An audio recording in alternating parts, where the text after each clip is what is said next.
it's not too late. Like I think is the message I'm trying to portray here. And that there are more options than you think. Like you don't have to just be the technician.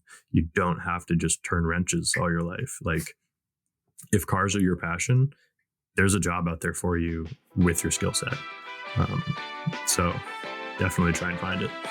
What's up, everyone? I'm your host, Miles McCormick, and you're listening to the MOTORIST Podcast, where we discuss the classic car market, car culture, and all things automotive history. Today, I'm joined by my co-host, Jake Pullen, and we welcome you to listen to our personal experiences in the classic car market and how you can study automotive restoration to get a career you'll be proud of. Hope you enjoy.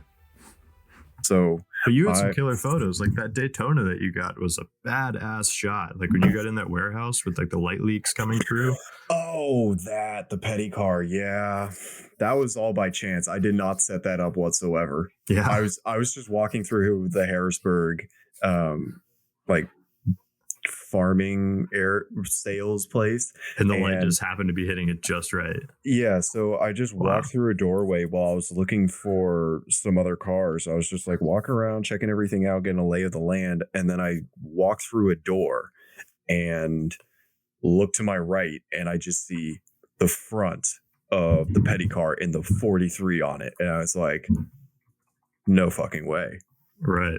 So I just drooled around that, got one of my other colleagues, and I was like, you know what's sitting in the next room, right? And he goes, yeah, I already saw it. And he took pictures of me hopping in and out of it. And I didn't touch anything else. I was not going to be like, all right, I'm going to row through the gears and fuck up the synchros or something else. Right. No, I remember I got that car in a cereal box. Remember when Hot Wheels, or like not Hot Wheels, but Matchbox cars used to come in cereal boxes? Yeah, but I never got them. I just kept getting Hot Wheels. Yeah, well, I got shit on Hot Wheels too, but like I remember I got the petty blue 43 car, and I was like over the moon. I mean, yeah, exactly. And then I got all the car haulers off to the side here. Right. No, it's fuck. If I still had my Hot Wheels, man. Oh no, this has been a whole new collection that I started. I started this collection in college, and then I went mantiquing one day in Waukesha, and I walked into one of the stores, and they had all these plexiglass cases, and they were mostly filled up. And I was like, damn, it'd be cool if they had some just like laying around. Right. Turn a corner, and sitting behind a bench were were like two of them, and I was like, how much are you wanting for one? And like $90. I said, I'll do. I tried lowballing them. I did 45, and they're like 60. Yeah, deal. I need to do that. I need to go around and just find like stockpiles of them because they're going to be worth something someday. But yeah, and if you guys were ever in the Wisconsin area, there is this one really cool place. The guy is antiquing for just guys. That's why I called it mantiquing. He has reprints of classic racing photos where you see all these NASCARs, wing cars, all that, and then automotive history books, automotive working books. Like I went with Brad, and he found a stack of like 12 or 15 workshop books for various different situations like chassis, engine, electrical, and it was for 30s. It was like pre-war cars, and the guy's like, well, it was like $120 for the whole thing. He talked it down. He was like, nah, I would, for a package deal, I just want like $40 or something. So he snagged all this automotive education and history in one easy swoop. They had so much cool stuff. He's also got like the test rounds for the GE minigun that's on the A10 Warthog.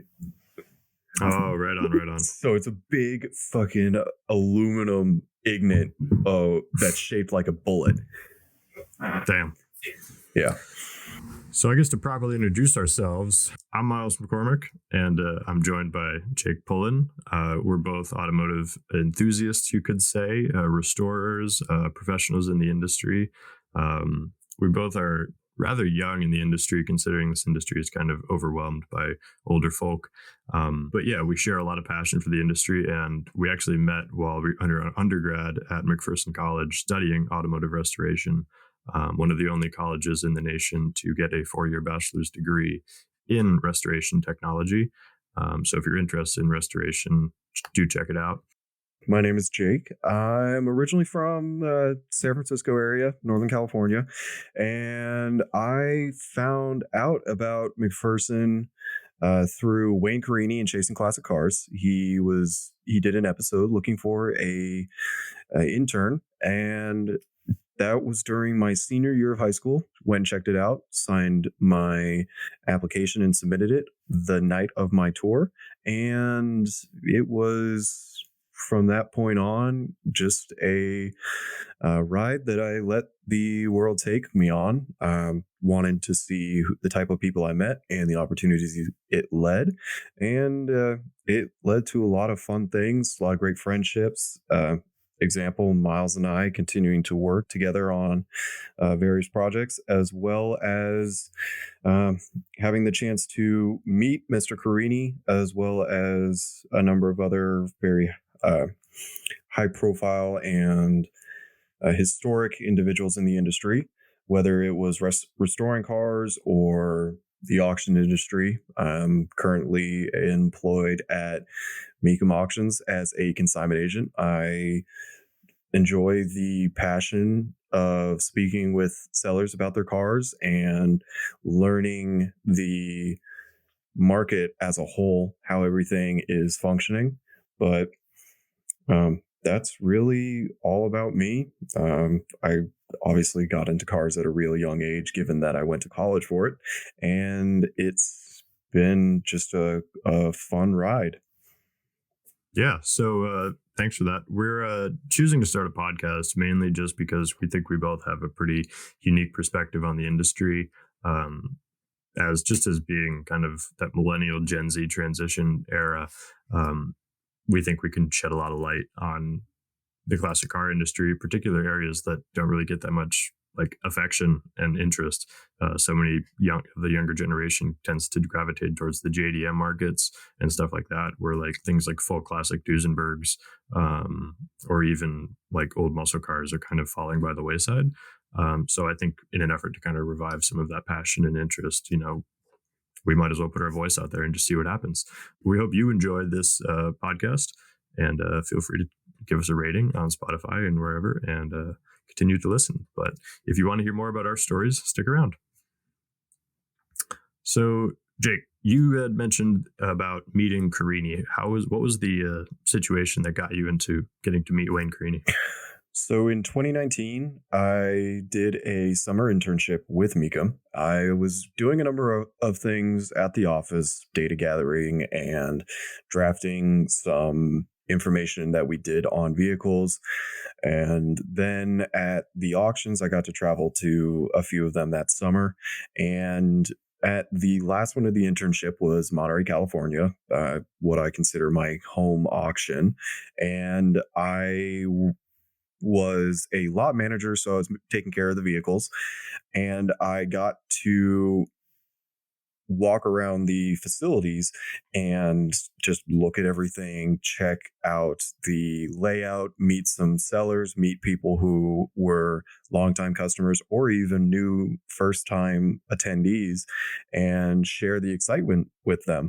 And then as I was walking around, I was with my parents, actually. They came to that event, and we saw Mr. Carini talking with a bunch of enthusiasts and fans of his show, and I approached him, explained that I went to McPherson through his show, and that I was now in the position I was in, a strong, healthy business professional relationship with Mecum, and just wanted to give him a overall thank you for showing me indirectly the potential and the possibilities that this program led me to, as well as being able to kind of complete my college career in a full circle by meeting him and being able to just share the passion. And since then, I actually have encountered Mr. Carini a couple other times. We obviously were not uh, know each other like from first glance. I just saw him in last September at the McCacken Car Show in Chicago, Illinois, and we talked for a brief second. Thanked him again for everything in inspiring me to pursue my passion to the point where I was now working in a professional environment with an industry leader at a strong, popular, and successful classic and collector car auction company. And the experience of everything from working in this department as well as the people that you get to meet indirectly through it is truly a honor and something that I would definitely mark as a highlight of my life, being so young right now. And there's always learning opportunities through this with how to present things to sellers, present myself, present the company. And it's a great thing that I can use in order to mature myself and become more and more successful as I grow. Great. Yeah. So, I mean, you'll hear us talk a lot about this McPherson College, which I believe myself and Jake both have very fond memories and feelings attributed towards. But for those of you out there who are maybe like interested in classic cars, or you're maybe like myself or Jake, where you spend your late nights looking up random videos on classic cars and finding out all sorts of historical stuff, because that's what I used to do. Like, definitely take a look at McPherson College. It's a wonderful place to not only get the skills necessary to build and restore any car from 1886 until like the 1980s. The only thing that McPherson College tends to not focus too much on is pass the OBD2 sensor, which if you're into new stuff, I'd recommend going to a Wyotech school anyway, or a UTI, which is something I almost went to myself. But to Jake's story too, like we both found out about this college through like third party avenues by just being involved in this industry. And on a future episode, I think it would be important to maybe touch on the importance of like being present in the industry, whether that's clubs, cars and coffee events, or even just like constantly watching the new shows or following up with whoever classic car influencer or something to figure out what you're into and like find your style. Absolutely, because there's always going to be a branch of support in what you are into in the car industry. You have, as you said before, there's a lot of growth in the JDM market as we are proceeding past the 25-year mandate. There were things that even with smog that manufacturers would just say no to. They would just be like, we're not going to put that weight. We're not going to deduct the power that just kills the vehicle. Absolutely. I mean, thank God we got the RS6 Avant this year from Audi. But and now people are making 1,000 horsepower beast out of those already. Yeah, my neighbor has one. I'm jealous. But after, or rather before attending McPherson College, I kind of felt a bit removed from the industry. I was kind of like the loner kid in school who was like obsessed with cars. I was lucky enough to have an auto shop actually in my high school. And, I excelled in the auto shop where all my other classes, I was failing D's, F's, C's. I was lucky to get through high school. But like when it came to automotive, like I had a gift and it was pretty obvious. So I, thank God, heard about McPherson College. But when I first got there, like meeting all of these people, yourself included, Jake, who like share the same passion, like you all of a sudden get this great sense of belonging in the industry.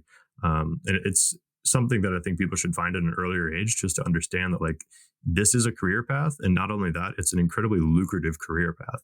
I mean, like out of college, I don't think it's like impossible to say that you could be making $50,000-$60,000 just leaving your bachelor's degree in this industry, because young people are so incredibly needed right now. Like if you go to any car shows, half the time you're just going to see a bunch of boomers walking around. And nothing against boomers. Like you guys have like kind of held the torch for this industry forever, thank God. But we definitely should be getting the new generation in there and building that excitement, because whether classic cars go electric, how that transition is going to happen, I believe classic cars are forever going to be around in our, not only our culture, but like just society in general. You know, you're always going to have that one neighbor who has that old car that he likes to work on and buff on the weekends. So like being a part of that, you'd find yourself in great high demand. Yeah. And I was in a similar situation in high school. I was a bit of a outsider, you could say, and because I enjoy cars. I mean, I started working on my first restoration project with my dad at home, seventh, eighth grade, and then it continued, and it was a 3.5 year restoration. It was originally supposed to be my first car, but then as we progressed, it turned more and more into, okay, this is going to be our pride and joy. And I was in a similar situation. I wasn't really enjoying high school because I just wanted to work on a car and go to car events, take photos of cars. Because an additional fact about me, I'm a automotive photographer on the side, and I was looking for something that would be enjoyable for me. I transferred schools, and then discovered McPherson, and I was definitely leading up in the time to discovering McPherson. I had no idea what I was going to do. I thought I was going to do real estate. I thought I was going to do just white collar pencil pushing, which is at the time I wasn't wanting to do. And then the industry, I did not know that there was that possibility of being able to work on cars rather than being at a car dealership and everything. I mean, it's so beneficial for us to have the mechanical knowledge, because we are having this information from previous generations to pass on and inherit and grow upon and develop, because we looked at them into the past, because you have NASCAR, you have all other motor racing forms in other countries where you see people tuning, developing, and just overall displays of ingenuity on driving styles, on how they develop materials for a vehicle, and just the changes that we've seen in the automotive industry are something that fascinates people like you and I, Miles. And through McPherson, they've been able to get people to attend the school, both from all over the country. I mean, you see a lot of people from the West Coast, you see Texas, Florida, and the East Coast. And then we even had people from foreign countries, China. We had a couple of European students, and they were wanting to do things as automotive design, management, or media. They had quite a couple notable names for the automotive media, and people who are teams working on very special cars. I'm personally in Wisconsin, and a couple hours away near Road America, there is a great restoration shop that have brought on some McPherson graduates, and we'll be probably touching on them in a later discussion. But it's just a open door welcoming you, the listeners, to what we have available at our disposal, information wise and experience wise. And it's definitely something that we're looking forward to sharing on this podcast, and potentially with others if we were able to get a guest in, or have them send in comments on various pieces of information. Absolutely. And that's a great segue actually into my next point here. And like, this isn't our first venture into like the media space. Like what even myself and Jake, when we were in college, I was a year ahead of him, but we teamed together with a bunch of people between different curriculums of the college to build what we called shed finds at the time, because the college has is neighbors a storage facility that is actually fantastic for the students to actually house and build and work on their private projects. I don't know if that's still a thing today. I know they were fighting that politically when we were there, whether that was actually allowed or not. But the sheds, as they were known, became a very endearing term, and we decided to create Shed Finds, which was a showcasing event of different student projects to both market the college and also myself and Jake, who were interested in multimedia at the time, to kind of practice our skills and kind of learn a couple things along the way. But during that, we were able to amass about like 500 followers, pretty much the diehard followers of the college. But it was enough to get us excited. And I don't know about you, Jake, but that was probably one of my favorite periods of time at college, was just running that operation. Yeah, getting to share the passion. And a great way that we kicked everything off was the first episode with, I don't know if he's going to appreciate being named in this. I know he likes to stay rather private, but Seamus, he is a very knowledgeable, intelligent individual, and he's truly passionate about the pre-war cars and the very odd end vehicles that were development cars, such as like the Chrysler that was powered by a jet engine, one of very few that were made. But his video that we did on him was of his Model T. And that's primarily what the school is focused around. The first mass produced vehicle in automotive history, where we all got to learn how they were constructed and all of the basic automotive knowledge that we gained, learning about pinion depth or how to pour Babbitt components, and check out just how it was a starting point for other production lines on vehicles of the future. You're going to love this, Jake. I'm looking at the video right now. It has 10,000 views. That video, the first one that we did, the 1914 brass era Model T. Yeah. Let's get it up to 100,000 people. Let's do it. Share this podcast. Plug. We're doing an old shameless plug for even though we have no access to this YouTube channel at all. But speaking of YouTube channels, along with this podcast, we're starting pretty much full on socials on every platform: Instagram, TikTok. I believe we have a Facebook. If not, we'll probably make one, and YouTube. But basically, we're starting the podcast. We're starting to make Instagram content. And later we may even put out some more YouTube videos if the time allows. But it's just something that we're really passionate about and wanting to share this industry with you guys. What is motorist exactly? Like, what do we define that as? It's basically anybody who is passionate about automobiles, whether that's new cars, old cars. But like, we definitely are here to build a community of people. You know, most important, we want to have you guys along for the ride. We want to hear from you guys. We want to talk to you guys, maybe even have some of you on the show. I know for certain we have some friends, graduates from the program that Jake was mentioning, who we may have on in a later date. But, you know, we definitely want to cultivate this community of people to kind of inspire the next generation. Secondly would be the cars. You know, we definitely are history buffs as well as actual mechanics, technicians, or like Jake, who's on the kind of the marketing sales side of things. We definitely love the history and the stories around it. So I think a lot of our episodes are going to be centered around the historical stories of the automotive world. So you can definitely look forward to that. And lastly, would just be the culture. Whether it's JDM culture with the Bosuzoku and like crazy exhaust, or like pre-war dressing up and doing these tours like the London to Brighton, or the Mia Emilia.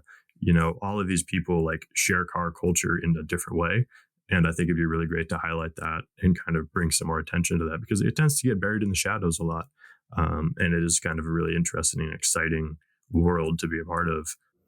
Another one is Goodwood, with how people dress in, whether they're attending just as general admission or they're participating by being a mechanic or racing the cars around the track or up the hill. People will dress in the period correct clothing that was common at that time period, and it just shows you how devoted people are to the passion and the experiences that people were doing. I mean, even down to the food, the layout of everything, how they will do exact replications of how paddocks looked. And that's something that is truly eye-opening. We've got another example of someone who's currently in the program is an old roommate of mine, Dave. He's from Australia, and he's got a well-bred and detailed background in carpentry, and he makes these great garages that are period correct, era inspired. It's just crazy how people still look to those eras for inspiration and can put a little modern twist to it. Absolutely. No, I've seen his work. It's absolutely mind-boggling that he can build that. And like, we used to build things in our sheds to kind of just store our stuff, build a loft or something to put engines on top of. But this guy just took it to another new level. So shout out to him. As far as McPherson College goes, when you're in the program, especially, you kind of specialize in different areas of the industry. Sadly, it's not like a one shoe fits all kind of deal. But myself, I went for the tech degree. So I've kind of been a technician for most of my career. I've worked for incredibly valuable private collections that are world renowned. I've spent a couple of years working for the Mercedes-Benz Classic Center, building 198 300 SL gull wings and representing them at shows like Pebble Beach. And yeah, I've worked at countless other high-end vintage car restoration shops. I've been indoctrinated into this part of the industry that like a lot of people don't even know exists, let alone how to get into it. And I think opening up that pathway for students and enthusiasts of all ages to kind of find their way there would be fantastic, because it's another thing at the college. Like, there were students of all ages. Like, we were half the time, there were people fresh out of high school, like myself and Jake, or there were students who were in their 40s who were like had already gone through wars and through the military and chose to start a second career path and go back to college, which I think is absolutely fantastic and inspiring. But it's not too late. Like, I think is the message I'm trying to portray here. And that there are more options than you think. Like, you don't have to just be the technician. You don't have to just turn wrenches all your life. Like, if cars are your passion, there's a job out there for you with your skill set. So definitely try and find it. But yeah, in stark contrast to myself working in these industries, Jake has kind of taken the sales route. Similar thing is all the age demographic that it can affect. There's people who have had complete careers and they took their time to reevaluate what they wanted to do and what they wanted to achieve in life. And with the reputation and history that McPherson has, it's a great doorway into those career options. And I went the same route. I was a restoration tech degree. I did some time outside of school at a very reputable shop. It was very quiet, and the first car I got to professionally restore was a 1929 Alfa Romeo 6C, and I've gotten to see the car since my departure from there as I went to pursue other career options. And then I did another one on the East Coast working for a shop. And I have since then transitioned into the position I was aiming for with Mecum. And it's been a crazy ride with some of the vehicles that I've gotten to put my hands on that I didn't think I would. And there's always going to be even more. I mean, even just with Mecum, I've gotten to see some of these historic vehicles that have passed through the auction, like Ken Miles' Mustang, the only one that he ever drove, the uh, Richard Petty 1970 Plymouth Superbird, um, both very iconic race cars, as well as Carroll Shelby's Allard, which has been on display at a couple events, and some other really, really historic and unique cars in their own sense, like a George Barris Mercury Coupe that just recently went through our Florida sale earlier this month in January, and it was truly a amazing experience to see the craftsmanship put into each of one of them in order to attain their end goal.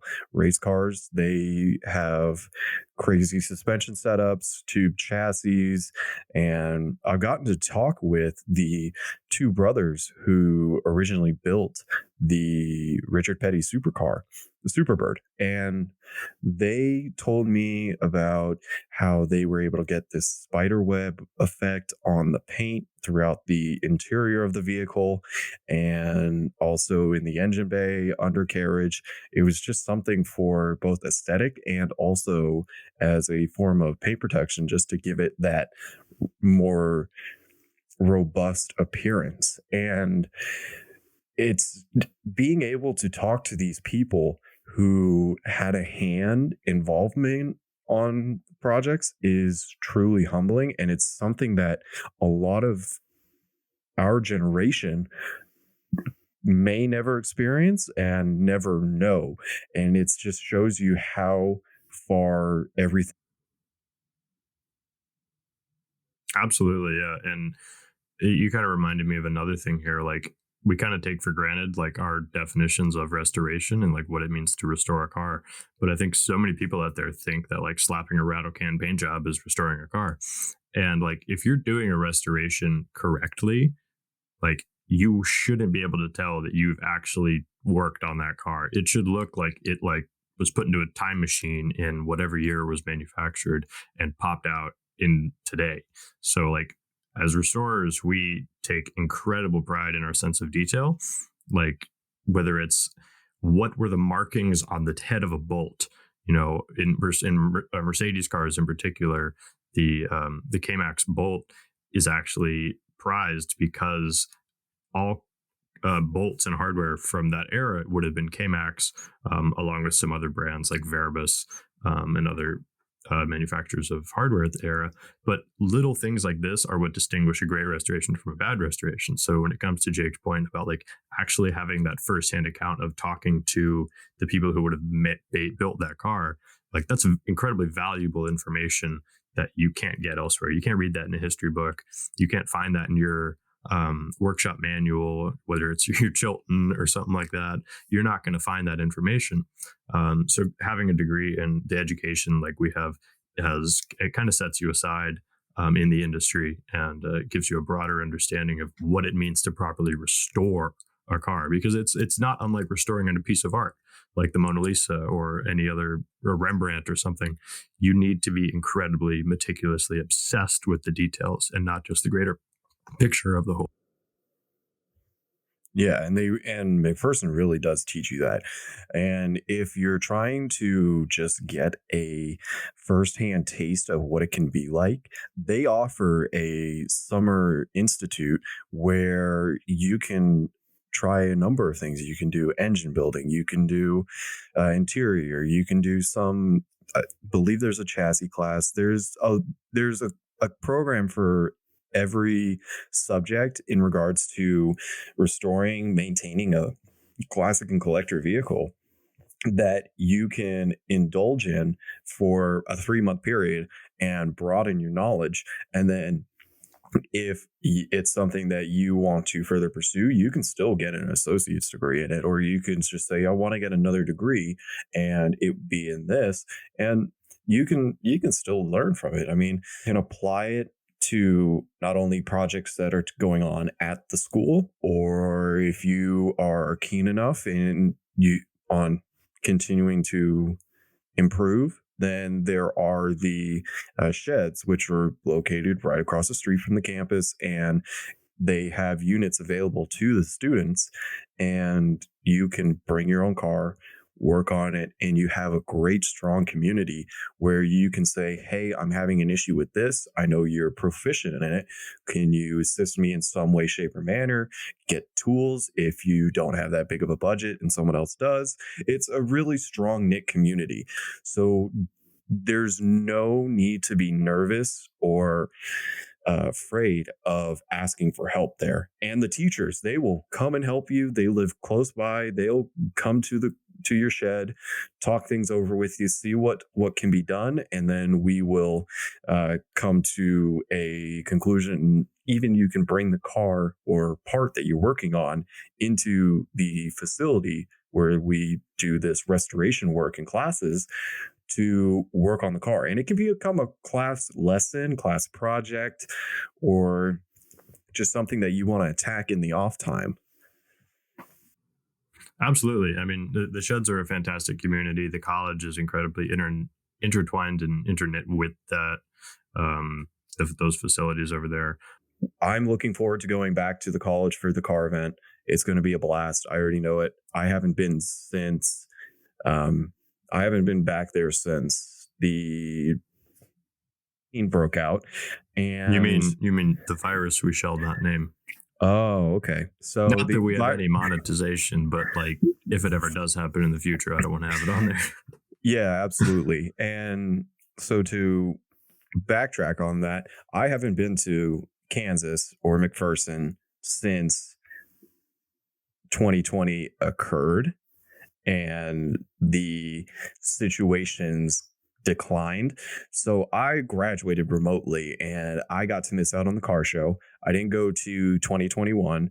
So I'm looking forward to going there 2022.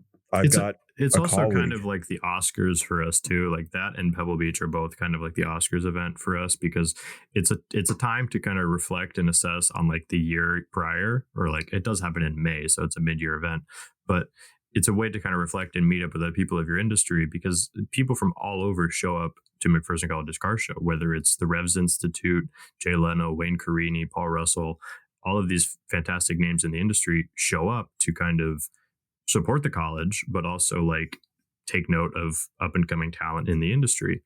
But it's a wonderful place to kind of reflect with your peers and see what jobs they're working on, what new approaches they're taking to restore automobiles. And like, it's just a wonderful community and it's a fantastic time. And I'm in the same boat as you. I haven't been back since 2019. And I miss it a lot, especially for alums. It's a kind of very, very special event. So if you're in Central Kansas around early May, definitely do check it out. Or if you've got the time frame to do it as well, because it not only gets the college involved, it gets the whole town involved. The locals of McPherson know of the college, know what the program is capable of putting out in regards to knowledgeable people, and they welcome it. We do a whole cruise in on the night before, and you get to see all these cars out on the street. They drive there. They don't get trailered over unless it's something in a particular situation. But the town and surrounding areas and then the rest of the country are so supportive. I mean, we've gotten to meet a whole lot of people who enjoy seeing these young individuals that are passionate about working on classic automobiles, and it leads to relationships that can be beneficial in the long run.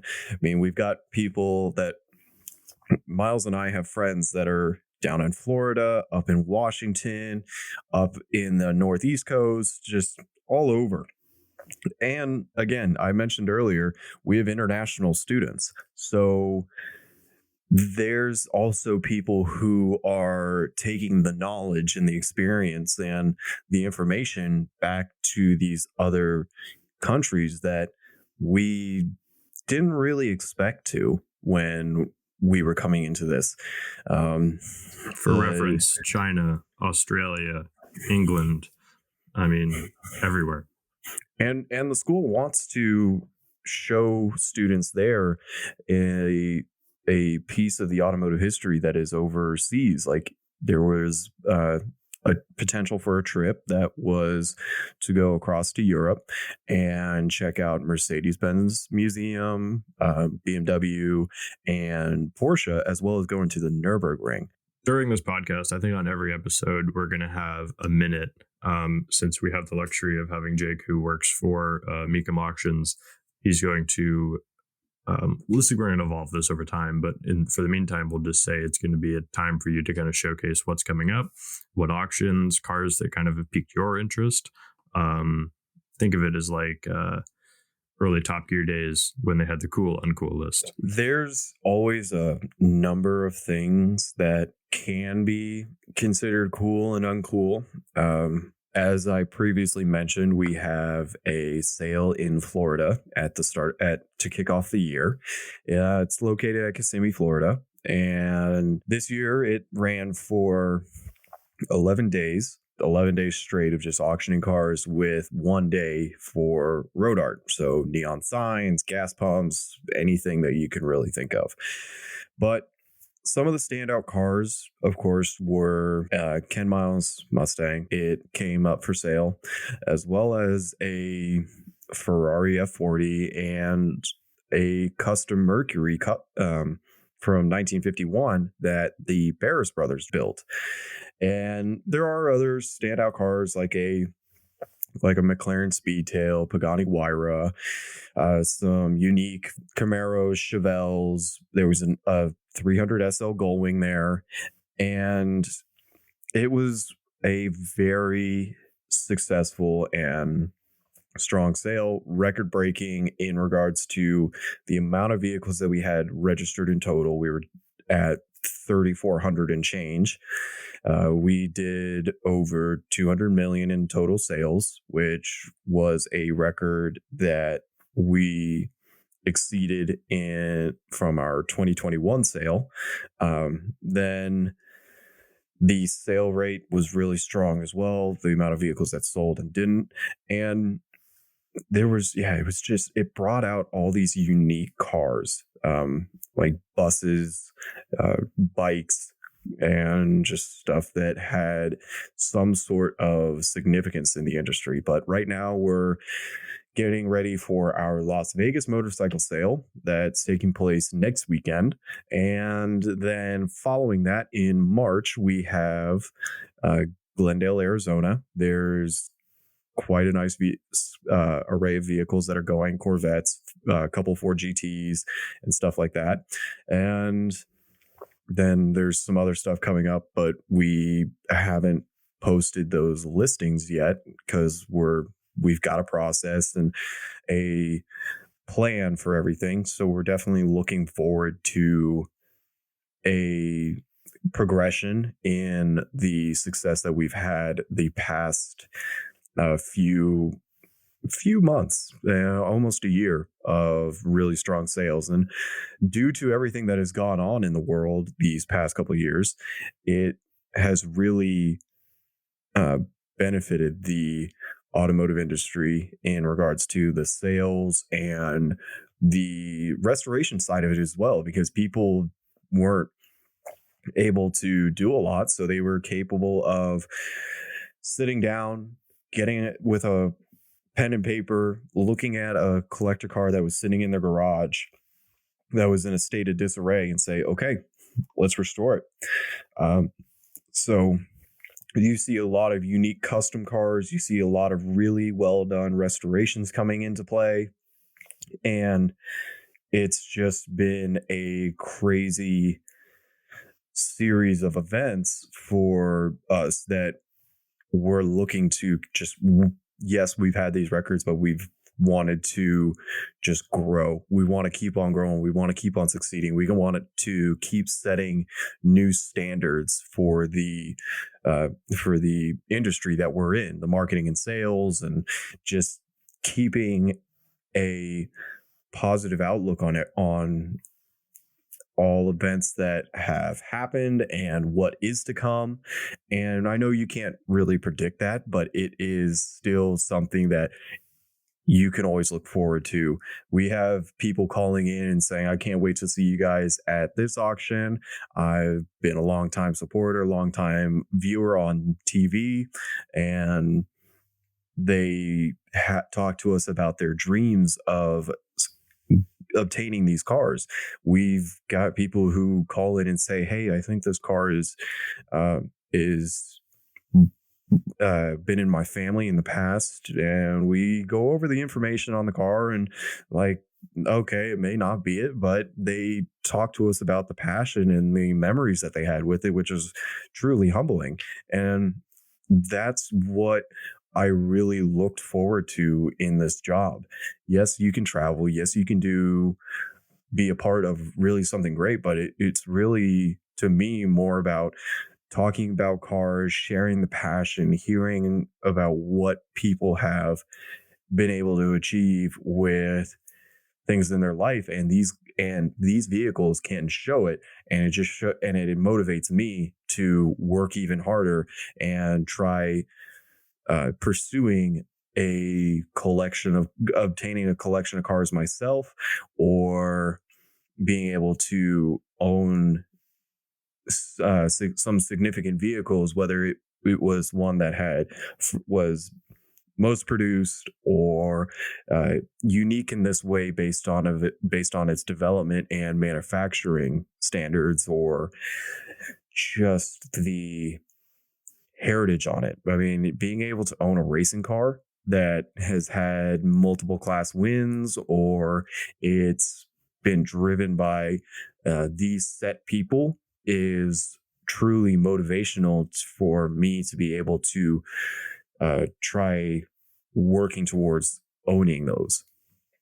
Yeah, absolutely. Having that piece of history is actually it's why we do it. I mean, being able to sit where famous people we admire have sat, feel those emotions. I can remember one time I was working for a private collection, and I had the pleasure of riding shotgun in a historic Ferrari that was raced at Le Mans. It was an open top, cut down windshield Ferrari, and I forget the exact model of it, but there was like only two of them in the world. And when you're working for a private collection, you have to drive these cars hard, because if the customer who you're working for, the owner of these cars, wants to take his cars out, they have to work in tip-top shape.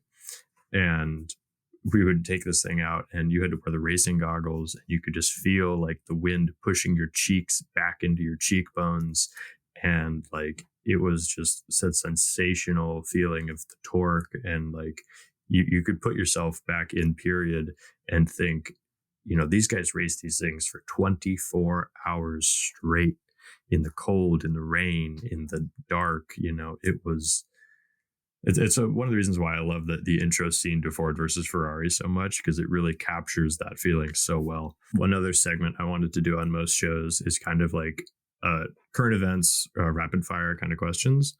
The questions are fast, but the answers don't have to be.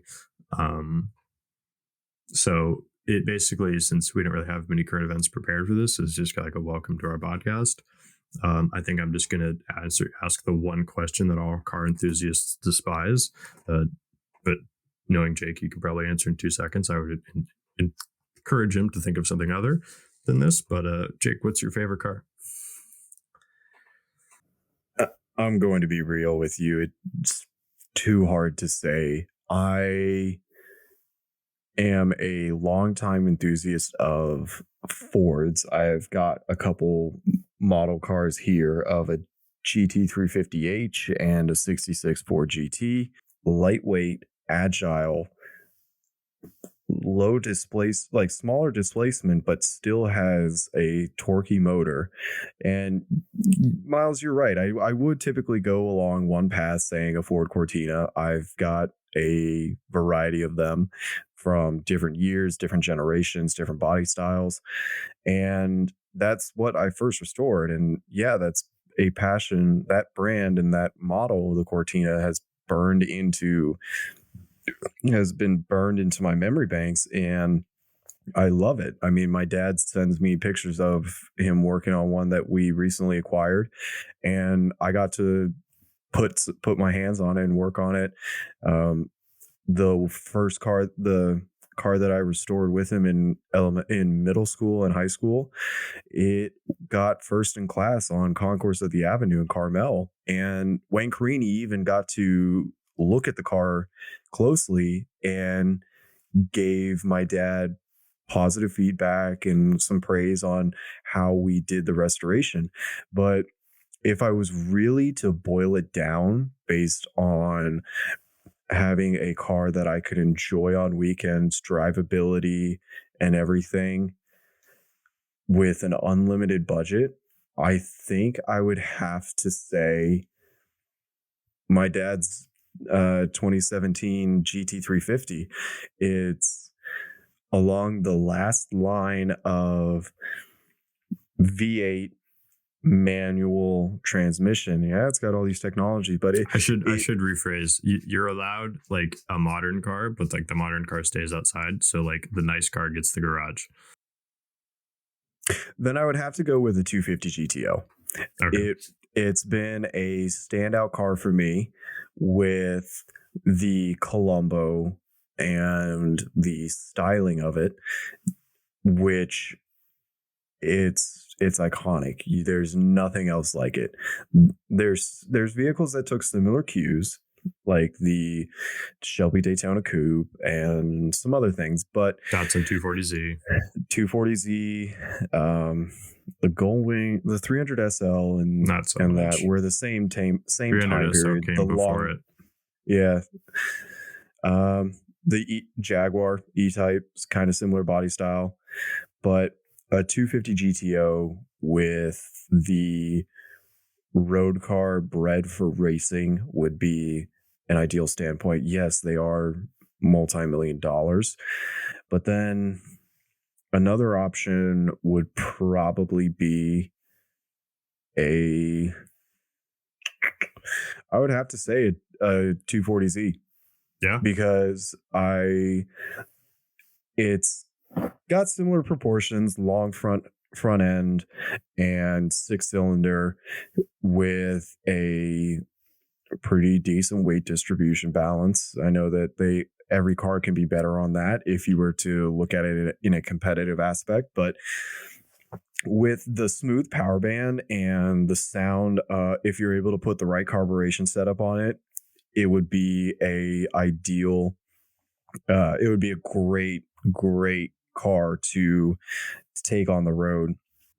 Yeah, absolutely. I think this will be a great opportunity to really show like the difference in taste and style between both of us, because like for like my daily driver car outside, I'd probably that's a harder one because I don't really fuck with new cars like at all. I don't think I've owned a car newer than 1980 in my entire life. And I mean, all right, today I do drive a brand new 2020 Volkswagen GTI, which is actually my girlfriend's though. So technically it's not mine. I haven't owned it. Your name's not on the title, buddy. Exactly. Pink slips. So, but like for my classic, like I've always been obsessed with like super full classic from like the 30s, the 20s. So I'm torn between either like an SSKL Mercedes Benz, a 4.5 liter Bentley blower, or an Alpha 8C, like a Zagato bodied or something like that. But like I just love like that era of over engineering. Like the SSKL has a gear driven fan that is like so tight tolerance to the radiator, and it like the carburetors are massive, the brakes are massive, everything is just giant. And you had to really have a lot of skill to drive these automobiles too. And it's open top, it's like a full classic, so I can go to shows, and it's got enough power to have fun on the weekends. And not to mention, any car without a windshield going 20 miles an hour even feels like you're going 200. But definitely that's like kind of what I love to own. And reeling back to the Ford versus Ferrari bit that you glazed over, that movie, yes, it had some historical pieces that may have been a little bit more far-fetched, but True. the portrayal of Carroll Shelby's legacy and history and what he did with Aston Martin, Ford, all of that when he was a active driver was absolutely phenomenal. I mean, it's such, for a truly passionate automotive enthusiast, then you are for sure going to feel waves of emotions at times when something doesn't go right for the main characters, or seeing accidents that actually took place. And they really did a good job with the historical accuracy on those pieces, and the actors that they had portray these icons. I mean, Ken Miles, Christian Bale did amazing with Ken Miles. Shelby was done by Matt Damon, fantastic, and all these other key pieces. I mean, they got Dan Gurney's son to play Dan, and it's just mind-boggling that they were able to get all of this historical accuracy in this movie, because when you're typically going for a movie that's supposed to be based on real events, when they say that, quote unquote, it's, you don't really know what's going to be factual and what's not. A lot gets embellished. And when you have people that were involved in that time frame of when everything really went down, is fantastic, because then you know that if someone from when these events took place was involved and they vouched for a good amount of it, it really shows you that a lot of time and care was put into the production of it. I mean, including the prototype for the GT40 that they displayed. When Ken Miles pulls up to it after it arrives on the ground in LA, he goes through his test drive. That's interesting. Like, he goes through his paces with it. That car is recreation, yes, but the accuracy on it with the dimensions and the stance and everything was great. Granted, they used an LS on that power plant, but that can be something that we can get into another time. Absolutely. Thank you for listening to our inaugural episode of the Motorist Podcast. Please share this with a friend or family member whom you think could benefit from this, as word of mouth is always the best way for us to grow. You can expect episodes every Tuesday and Thursday wherever you consume your podcast content. Again, we want to thank you for listening, and don't forget to follow us on Instagram, TikTok, and Facebook. We are also working on launching a website with a blog, and a little later we'll be launching a Discord so we can properly communicate with all of you. Thank you, and have a wonderful day.